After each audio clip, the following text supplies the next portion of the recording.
Hey everyone, and welcome back. Go ahead and grab your tablets, pull up your favorite pastel highlighters, and maybe a warm cup of coffee, because today we're setting up a super cozy, good notes-inspired study session.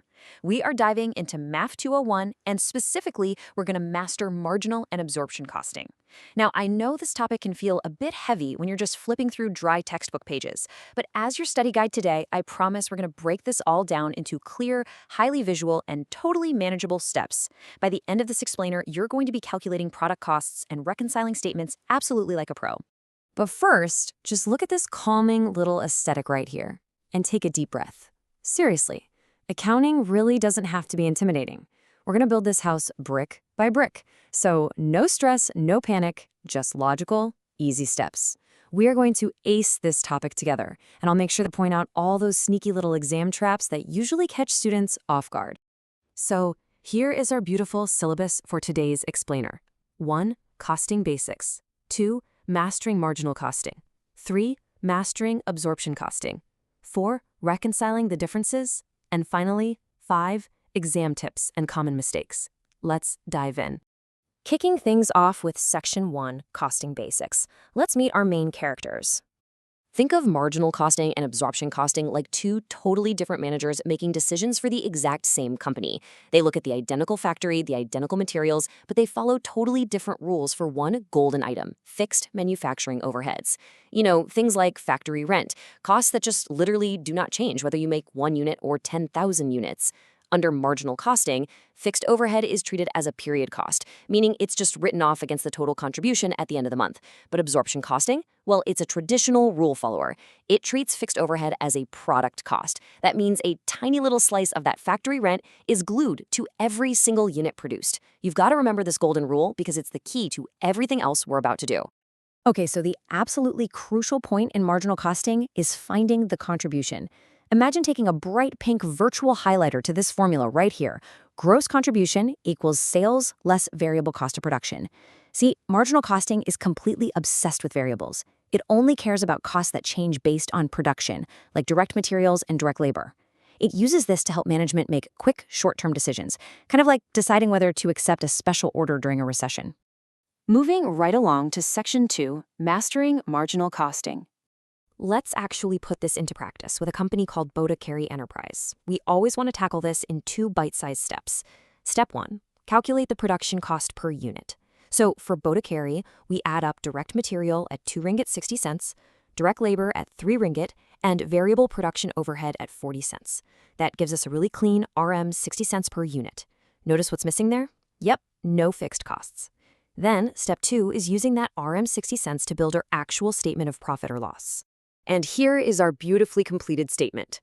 Sales of 24,000 units give us RM $360,000. We then deduct our variable cost of production using that RM 6.00 per unit we just calculated. And hey, a quick reminder on stock movements here. We add opening stock because those are last month's leftover units that we're selling now, and we subtract closing stock because those units are still just sitting unsold in our warehouse. That gives us a gross contribution of RM $216,000. But look all the way down at the bottom. The fixed manufacturing cost of RM $12,000 is subtracted at the very end, lumped together with fixed admin and fixed selling costs as a period cost. This leaves Carry with a net profit of RM $105,400. Make sense? All right, let's flip the script. Section 3, Mastering Absorption Costing. Let's wipe that virtual whiteboard completely clean and look at Carry through the lens of absorption costing, which, by the way, is the method required for official financial statements. We're going to repeat our 2 steps, but with a twist. Step 1, production cost per unit. We have our materials, labor, and variable overhead, but I want to stick a big blue virtual pin right here. We absolutely must add the fixed production overhead of RM 0.80 per unit. So our total is now RM 6.80 because remember, under absorption costing, every single product absorbs a piece of those fixed costs. Now, when we plug that RM 6.80 into step 2, the statement of profit or loss, things definitely change. First off, we calculate gross profit, which comes out to RM 196,800. We subtract our other costs to get an unadjusted net profit. But wait, there is a massive trap here that you cannot ignore. In absorption costing, because we applied fixed overhead based on budgeted estimates earlier, we have to adjust for actual versus budgeted overhead at the very end.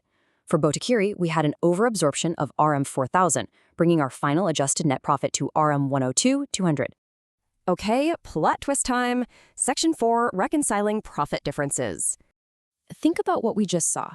We looked at the exact same company, but marginal costing gave us RM105,400 and absorption gave us RM102,200. Let's look at another example straight from our notes to really highlight this drama. Seri Manjung Trading. Under marginal costing, their profit is RM130,000. But under absorption costing, it's RM110,000. That is a massive RM20,000 difference in profit. Crazy, right? As accountants, we can't just shrug our shoulders and say, oh well. We have to explain exactly why that gap exists. And the answer is beautifully summarized by this golden rule. Because of the different ways these techniques treat fixed period costs, they produce different levels of profit whenever there is a closing inventory figure. Simply put, it is all about how much fixed cost is physically trapped inside those unsold boxes sitting in your warehouse at the end of the month.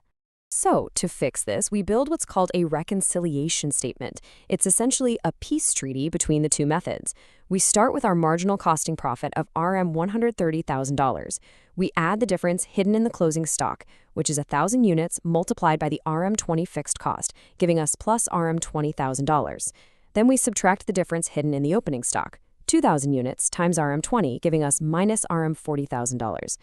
Do the math step by step with me. 130,000 plus 20,000 minus 40,000. Boom, it perfectly equals the absorption costing profit of RM110,000. If your income statements are correct, this reconciliation will always balance perfectly. Now, want a brilliant little study hack? When do you not need to reconcile at all? Marginal costing and absorption costing will report the exact identical profit only under two specific circumstances. Number one, when there is zero closing stock. Or, number two, when the number of units produced exactly matches the number of units sold.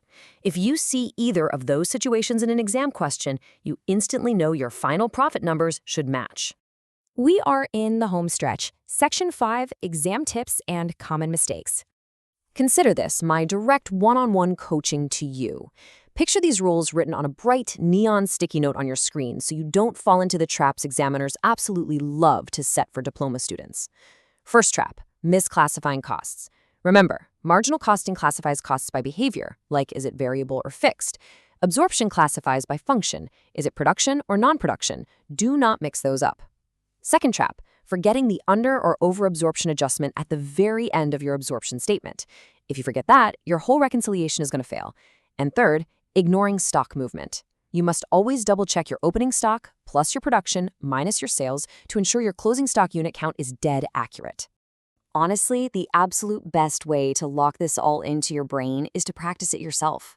Grab the past year's papers recommended in our materials.